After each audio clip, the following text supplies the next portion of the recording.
Hey there, it's Olivia-Savannah here from Olivia's Catastrophe, and today I'm here to give you my Gothtober TBR hopefuls.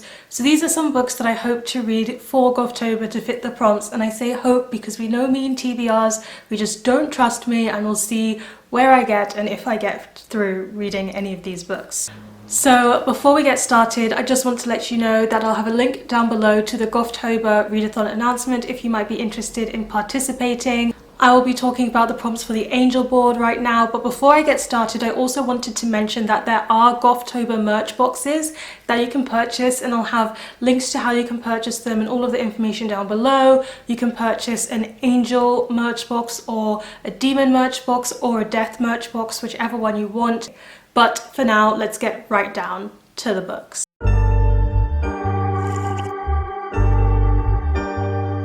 These prompts are out of order, they're mostly in the order that I want to read them, and also I am maybe suggesting 2 books for a prompt because I don't know what I want to read, or I just want to double up on that prompt because it's a fantastic prompt. So the first prompt that I want to read for is the Disabled Rep prompt, and you can read a book that's by an Own Voices disabled author, or read a book that has disability rep in it, and I've decided to choose a book for both options. So for a book that has disability rep in it, I want to read Monstress Volume 4 by Sana Takeda and also by Marjorie Liu. So the Monstress series is one that I've really been enjoying. It's a graphic novel series and it's got a disabled main character, and so I'm very excited to read Volume 5, of course, because Volume 4 just ended in a space where I needed to know more. And in this one, we follow our main character who has a history with her mother, and she's trying to figure that out, but she's also discovered this mask that has some supernatural properties, so she's trying to gather all the pieces of that mask, and she's got a monster that she doesn't quite understand living within her, and therefore it's called Monstress. So I definitely want to read more very soon.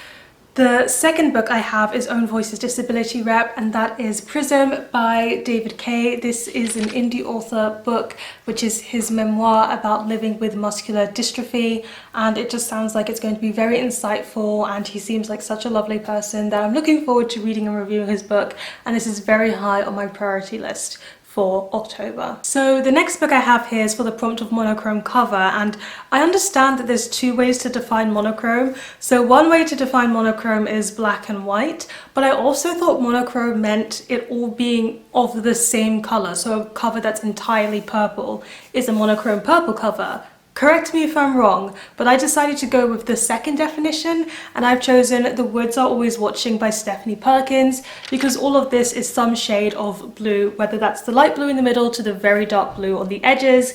And this one is a book that is about these 2 friends who decide to go camping in the woods, but things don't seem to be all right, and there may be something in the woods with them. This sounds like the perfect horror thriller, and I am trying to read some spooky books for Gothtober, and this fit the bill, so very excited to read this. I've only read Stephenie Perkins' contemporary romance. This sounds quite different. We have a book that is for BIPOC author, and I've gone for a black author. So for a black author, I'm going to be reading White is for Witching by Helen Oyeyemi, and I actually don't know too much about this book, but the title already gives it witching vibes, which is slightly creepy. The cover looks slightly creepy, and I've heard that her writing style is simply beautiful. So I'm looking forward to giving this a try without knowing too much about it going in. The next one I'm really excited about, and that is White Smoke by Tiffany D. Jackson. This one is pitched as Get Out meets The Haunting of Hill House, which are 2 things I absolutely love. And it's about this house, so this is for the sentient house prompt if I didn't mention, and it's about this house that seems to be sentient, and it's saying that this house belongs to me, you do not belong in it, and I'm going to make sure that you feel that way. So I do think it's going to be a house lashing out at its inhabitants, and I'm looking forward to it so very much. I've never read a Tiffany D. Jackson book, but this also just sounded perfectly creepy and perfectly perfect for Gothtober. The prompt of consequences, I've chosen to read Bird Box by Josh Malerman, and this one has been adapted into a film, I believe. So in this one, we are in this world where something comes down to earth, and if you look upon it, you either die or you go insane, as far as I understand. So basically you need to not look at these creatures and try and survive. That's the gist that I've understood from avoiding the film because I want to read the book first. So now I have the book and I finally want to read the book, and I've put it for the consequences prompt because the consequence of looking at these creatures is death and losing your mind. So I think that's a pretty big consequence if you ask me. The next book I have is The Radleys by Haig, and this one follows these children in a family who don't understand why they are not allowed to do certain things, but then one day they happen to become enlightened and understand that they can't do certain things because they are vampires, and that is why they are not allowed out in sunny days and why they sleep in weird places and things like that. It kind of sounds a bit ridiculous and funny, so I'm looking forward to maybe reading something ridiculous and funny but has vampires in it for Gothtober. And this one is for the enlightenment prompt because these characters get enlightened as to what they really are. The next one, we'll see if I get to it in Gothtober. It's a hopeful, but don't think it's very realistic for me, but I'm still going to put it on the TBR, and that is Crooked Kingdom by Leigh Bardugo. I have started to read this book before, and then I put it on pause for different reasons. Not that I was disliking it, I just put it on pause.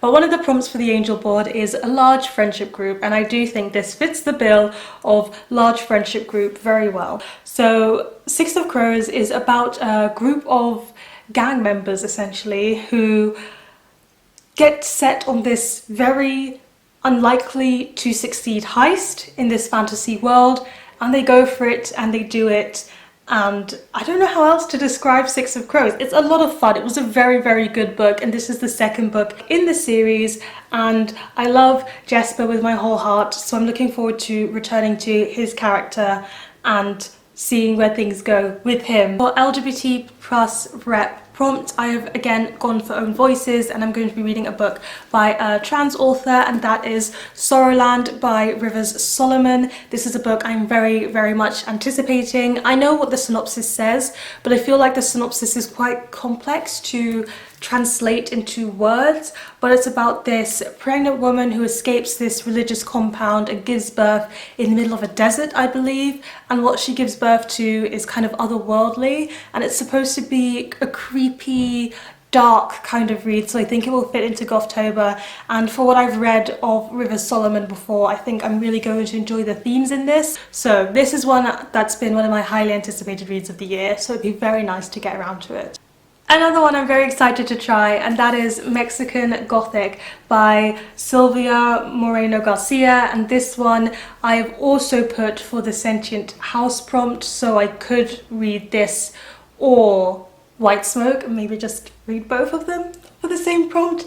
But this one, I don't know what this one is about, really. On the back, this one says, "He is trying to poison me. You must come for me, Noemi. You have to save me."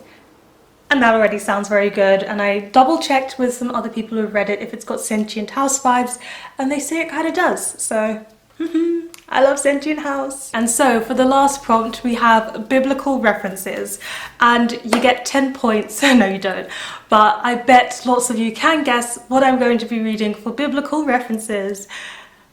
It's kind of a thing on this channel, but I love Twilight. I'm Twilight trash, okay?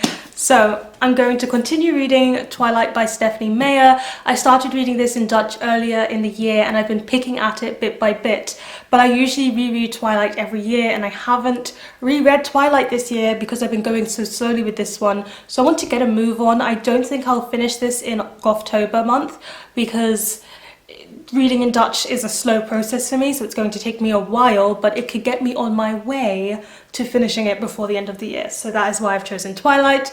It's about this human girl who falls in love with a vampire, and there's major romantic drama, and it's rubbish, and it's fun, and it's everything to me. So, Twilight.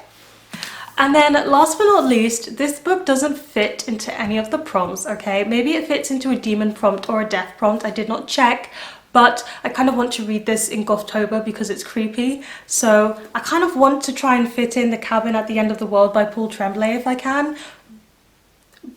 But will I really read all of those books to maybe get to this one? I don't think so, but I'm just putting on the TBR because I kind of want to read it in October because it would be perfect. We'll see.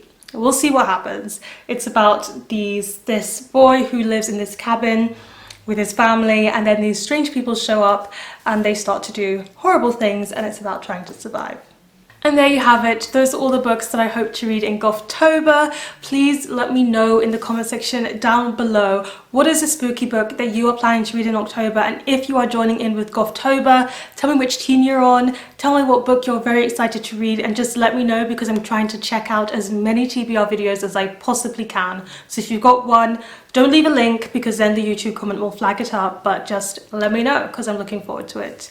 Please give this video a thumbs up if you enjoy it, hit that subscribe button if you want to see more, and don't you forget to hit that notification bell to be updated every time I have a new video.